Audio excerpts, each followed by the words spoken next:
today I have something super special for y'all. It's something that you all have requested from Jump, and that is a sample breakdown in the style of Eiby. I got a lot of great sauce, tips, and tricks for y'all.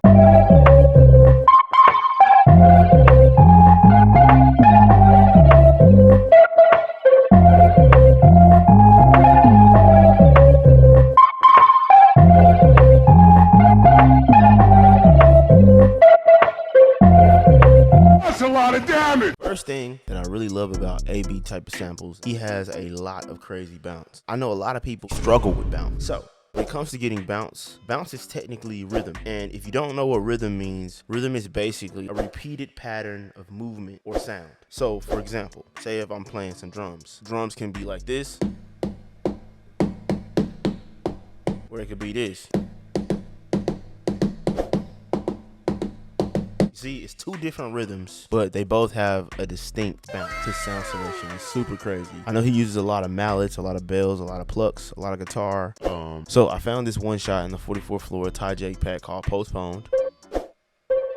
If you pay attention to the chord progression, you can see that throughout the entire chord progression, it's half steps. And that is another tip when trying to create Eiby types of melodies. He is really great with creating half steps. A lot of other great sample makers that are great at using half steps to create that are learning R&B is Coop the Truth. Boy, if you don't know me, they're really great at it as well. But this is how you can create that type of sound. I went and added a couple notes on top of that to further help with the rhythm for the melody. I put the main chords on the one. If you look at the extra notes that I added, they're kind of offbeat a little bit. That's because I changed the snap of the grid to kind of place them at a different timing to kind of create this unique type of Latin bounce. Also, another great tip, y'all see how I added space in between the extra notes that I added? Any type of silence that you add to melodies off rips just makes the bounce, makes the melody, just makes the sound, the chord progression, the top line melody way better. Space is really key for the effects. First, I added a Fruity Parametric EQ. I added a red plate 140, decreasing the blend to dry, decreasing the width almost to 0, increasing the decay time to give it a longer tail, just to also take up a lot more of the space. Added the Tape Mellow 5. I used the Rose Warmer preset, kind of tweak the controls to my liking. Here's a real drip. Added Shaper Box, setting it at the length of halftime. Shaper Box is really key when it comes to like creating balance. Yeah, so it out low. And here it is with the effects.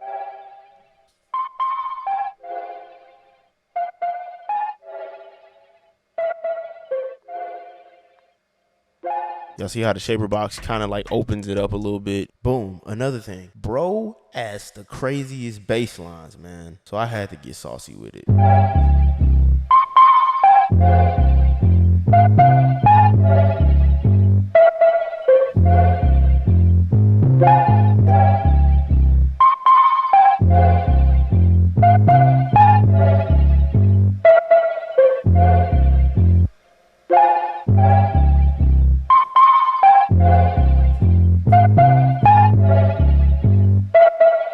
I actually just played y'all one bass line. There's actually two. Another crazy one shot, 44th floor and Ty. I used this preset called Bounce.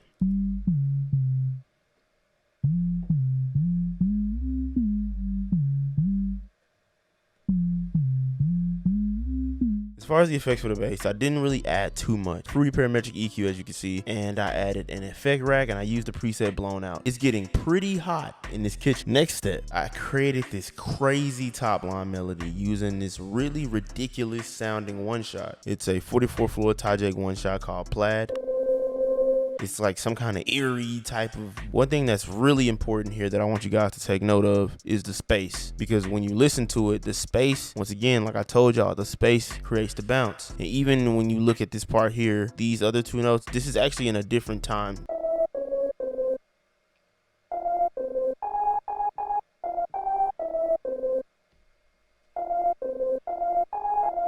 I just went stir crazy. Actually, no. Just added one plugin, Echo Boy Jr. I used the Cheap Tape 16th slap. So pretty much the melody was done. I just needed two more parts left. And that was a percussion loop, and I needed to add some guitar. So I found this really dope percussion loop.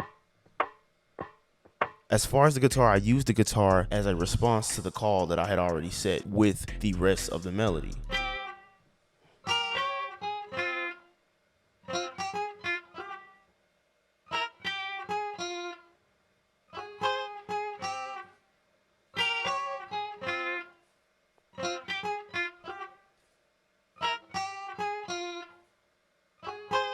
Doesn't that sound dope? Hey man, I'm the GOAT. But I use the ample guitar, and as you can see, I kind of left the space in between each of the notes. Once again, to help really create that bounce. That space is really effective. The guitar melody was going insane. First effect I added was the tape mello-fi, and I used the lo-fi quiver preset. I used the Fruity Parametric EQ. Go ahead and check that out. Added an echo board, and I used the preset double wide to widen the sound because I really like this guitar and I just wanted to take up as much space as possible. I almost forgot about this crucial part of the melody. Found this really dope vocoder sound, a part of the new Impulse pack with Loophole called Fluorescent. I copied and pasted the same chords from the main chord progression into this sound, and I added it to the same mixer channel. It took up a lot of that empty space and it helped create differentiation.